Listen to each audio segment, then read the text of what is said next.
Hola Santi, bienvenido, buenas tardes. Octavio, Valentina, ¿cómo están muchachos? Feliz tarde, feliz inicio de semana y comenzamos rápidamente pues con lo que es noticia acá en Venezuela o que tiene que ver con Venezuela. Comenzamos con noticias que vienen del Salvador y es que la Corte Suprema de ese país pues rechazó un pedido de la Fiscalía venezolana para defender a los 252 migrantes presos en el SECOT.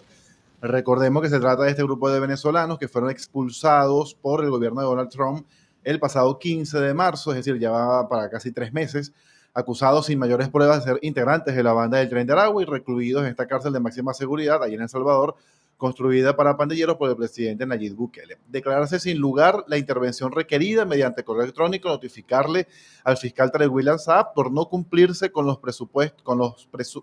presupuestos esenciales establecidos en la legislación nacional. Eso es lo que dice la resolución de esta sala de El Salvador, según reseñó o publicó la agencia AFP. La respuesta de Venezuela llegó rápidamente, la dio el fiscal Tarek William Saab, quien señaló que se trata de una respuesta vergonzosa y una maniobra dilatoria y evasiva de la Corte para desentenderse de su responsabilidad de proteger la libertad y la integridad de los migrantes. En la misma resolución, la Corte dio 3 días de plazo para que el bufete de abogados contratados por el gobierno de Nicolás Maduro, por el gobierno venezolano, pues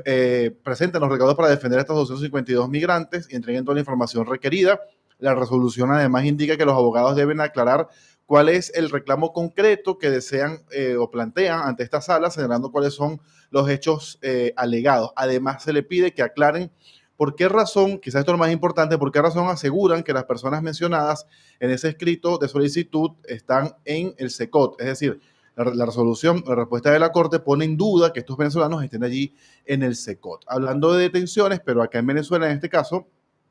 referimos a Mariana González, la hija del Mundo González Urrutia, quien informó que un tribunal acordó o habría acordado el avance a juicio de su esposo, Rafael Tudares, el yerno del Mundo González Urrutia, por los presuntos delitos de forjamiento, conspiración, terrorismo, asociación, legitimación y financiamiento. Esto, según precisó ella, le notificaron autoridades del Estado. González detalló que fue una audiencia preliminar telemática en la que un tribunal de control admitió la acusación que la fiscalía formuló contra su esposo y acordó entonces que vaya a juicio por esos 6 delitos que les mencioné anteriormente. Igualmente, se ratifica como centro de detención el Rodeo 1, esto es Estado Miranda, a una hora aproximadamente de acá de Caracas, aunque la esposa de Tudares asegura que le dicen a ella cuando llega allí que su esposo no se encuentra allí, a pesar que la decisión del tribunal que ella tendría o la cual informa dice que está allí en el Rodeo 1. Por eso insistió que hasta el día de hoy no le consta directamente dónde lo tienen a su esposo y por ello ella habla o insiste en el término de desaparición forzada. Recordemos que la detención de Rafael Tudares ocurrió el pasado 7 de enero, justamente 3 días antes de la juramentación del presidente Nicolás Maduro. En aquel momento decía Mariana González que ese proceso judicial contra su esposo era solamente por su relación familiar con el Mundo González Urrutia. En temas más globales que tienen que ver con el grave conflicto internacional actual, el presidente Nicolás Maduro pues, propuso una cumbre global para la paz ante lo que consideran la posibilidad de una guerra nuclear por esta escalada bélica entre Israel e Irán y que además Estados Unidos entró allí el pasado fin de semana bombardeando centros nucleares iraníes. En una transmisión del canal del Estado, la vicepresidenta Delcy Rodríguez,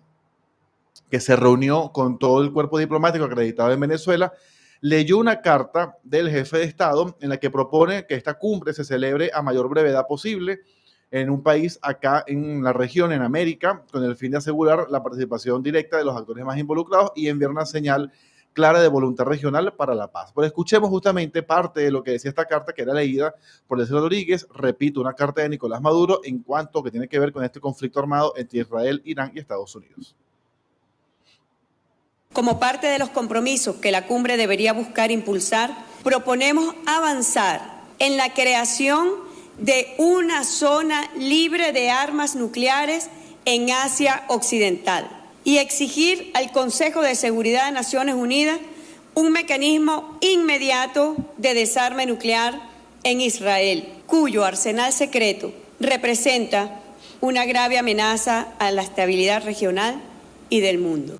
Venezuela además considera que la propuesta de esta cumbre debería estar liderada por la Liga Árabe, por la Organización de Cooperación Islámica, por la Organización de Cooperación del Golfo y por los BRICS. Y cerramos con un dato de la ONG Instituto de Prensa y Sociedad, el IPIS, acá en Venezuela, que contabiliza al día de hoy 16 periodistas detenidos, agregando que esas acciones forman parte de una tendencia creciente de represión y hostigamiento. Adicionalmente detallan que ese total de detenciones, 16 según el IPIS, 8 fueron detenidos en 2025, 7 en 2024 y 1 en 2022. En el informe se insiste que la situación para la prensa independiente acá en Venezuela continúa deteriorándose y son especialmente preocupantes las detenciones arbitrarias que se efectuaron durante los meses de julio y agosto del 2024, así como los primeros meses del 2025. Para el IPIS, la detención arbitraria de periodistas constituye un ataque directo contra la libertad de prensa y un intento por acallar las voces que buscan denunciar injusticias y abusos de parte del poder. Parte del informativo acá en Venezuela, hoy martes 24 de junio, feriado, en este caso acá en Venezuela. Octavio, Valentina. Feriado, pero bueno, Santiago Martínez está ahí trabajando junto a todo el equipo